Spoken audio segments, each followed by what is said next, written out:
Fala galera, esse é o Investidores Universitários e hoje a gente vai falar sobre como investir com a Selic baixa.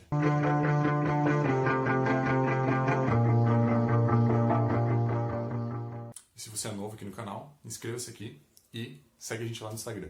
Para você que não sabe qual a influência que a taxa Selic tem na economia e principalmente nos investimentos, estando alta ou baixa, eu vou fazer uma breve introdução sobre macroeconomia para você entender como que você pode alocar melhor, independente da taxa Selic, tá? Se você entender esses conceitos, você vai conseguir investir tanto com a Selic alta como quando ela estiver baixa, igual a gente está vendo hoje, tá? Ela está, no momento que a gente está gravando esse vídeo, ela está em 2,25 ao ano, tá? É a menor taxa Selic que a gente já teve aqui no Brasil na história.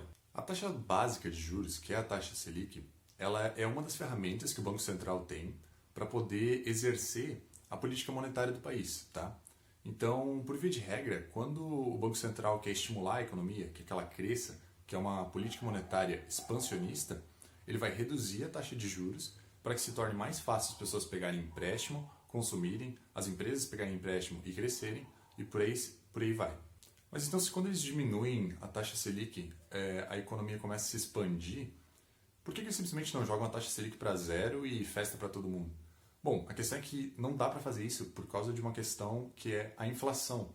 Se o custo de crédito se torna muito barato, as pessoas consomem demais, pela lei da oferta e demanda, as pessoas vão querer consumir muitos produtos e vai ter pouco produto no mercado, entendeu? Isso vai fazer com que o preço dos produtos subam, que é a inflação. Já no lado contrário, se a economia está muito aquecida e o Banco Central quer reduzir a atividade econômica, ele aumenta a taxa Selic para que se torne mais caro pegar crédito e as pessoas comprem menos, as empresas investam menos. Então, quando você vai investir, é sempre uma questão de escolha. Por quê? Porque você vai ver dois investimentos, por exemplo, com 10% ao ano de retorno. Qual que você vai escolher? Muitas pessoas podem dizer, qualquer um deles, os dois vão dar 10%. Mas a resposta certa é, depende do risco de cada um deles. Então, quando a gente tem uma Selic muito alta, a gente consegue ter um retorno sobre o nosso patrimônio muito alto, porém com baixo risco, porque lembra, o Tesouro Nacional tem o Tesouro Selic, que ele rende exatamente a taxa Selic, tá? Ele não tem variação porque ele é pós-fixado e se ele estiver muito alto, não se torna interessante a gente investir em ativos arriscados, tá? Ou pelo menos reduz a atratividade de utilizar ações, fundos imobiliários para se investir, tá? Então a taxa Selic só influencia na inflação, certo? Não, na verdade não. A taxa Selic ela tem influência em vários outros indicadores, tá? Por exemplo, a taxa cambial, ela varia com a taxa Selic também, porém, a taxa cambial ela é muito difícil de ser prevista, tá? Então, se você chutar um valor para o dólar daqui a 12 meses, dificilmente você vai acertar, sendo profissional nisso ou não, tá? A taxa cambial ela tem diversas variáveis inclusas dentro dela, e uma delas é a taxa Selic. Por que a taxa Selic influencia na taxa cambial? Para exemplificar isso, eu vou falar sobre uma operação chamada Carry Trade, tá? Carry Trade é uma operação em que grandes investidores globais, eles pegam um dinheiro emprestado em economias com baixas taxas de juros, tá? Então, países da Europa, Japão tem taxa de juros baixa, Estados Unidos também pode ser utilizado para isso. Agora, né, Estados Unidos está com uma taxa de juros bem baixa. Eles pegam dinheiro emprestado nesses países e eles trazem para países como o Brasil, onde existia uma alta taxa de juros. Então, vamos supor, eles pegam dinheiro emprestado a 2% ao ano, e eles vão investir em um país que remunera em taxa livre de risco, né, um Tesouro Nacional, por exemplo, a 10%. Então, essa diferença entre as taxas é o que eles vão ganhar na operação.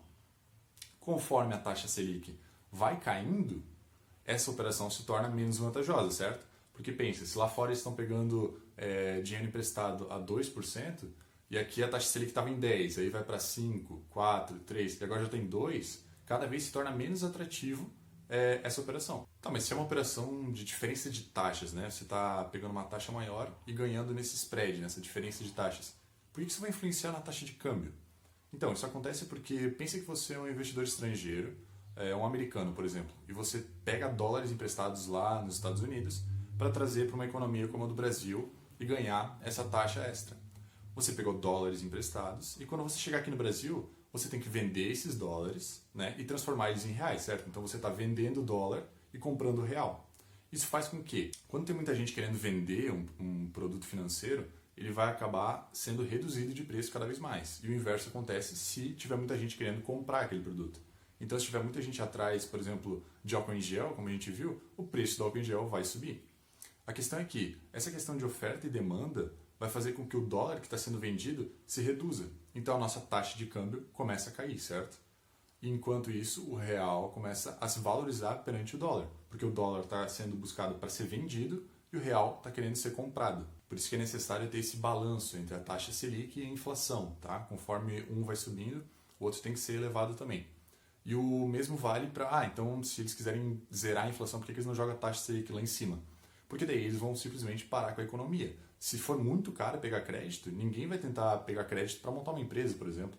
Ninguém vai pegar crédito para comprar uma casa, comprar um carro. E aí simplesmente a economia vai estagnar e ficar parada. E não é positivo para um país ter inflação, muito menos hiperinflação, como existia aqui no Brasil algumas décadas atrás. Tá?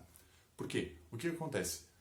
Uma hiperinflação seria basicamente você vai hoje no mercado comprar um produto, ele está R$10. Amanhã você vai lá comprar e já está 15, entendeu? Então é fácil de entender que isso vai tornar a população muito desconfortável. Ela não vai gostar dessa maneira de gastar o dinheiro dela e as coisas simplesmente começam a subir.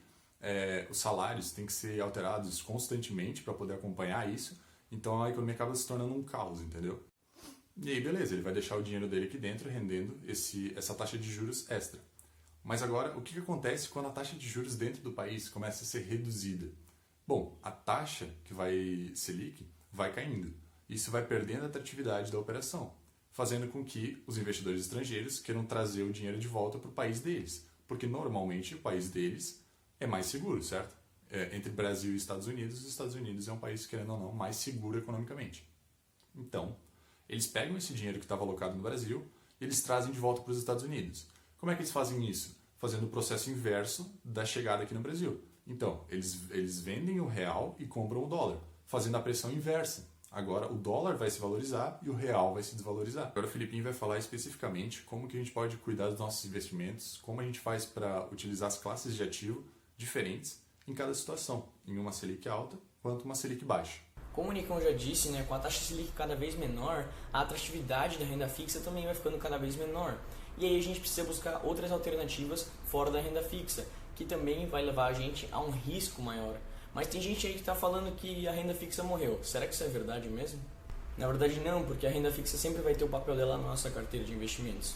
Mesmo que seja por pura conservação de capital e você não queira capitalizar isso depois, não tem problema nenhum.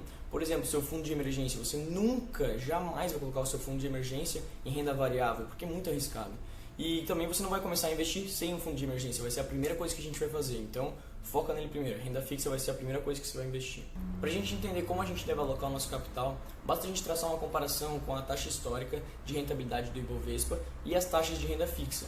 O índice Ibovespa, desde que ele foi criado, ele vem performando em média 10% ao ano.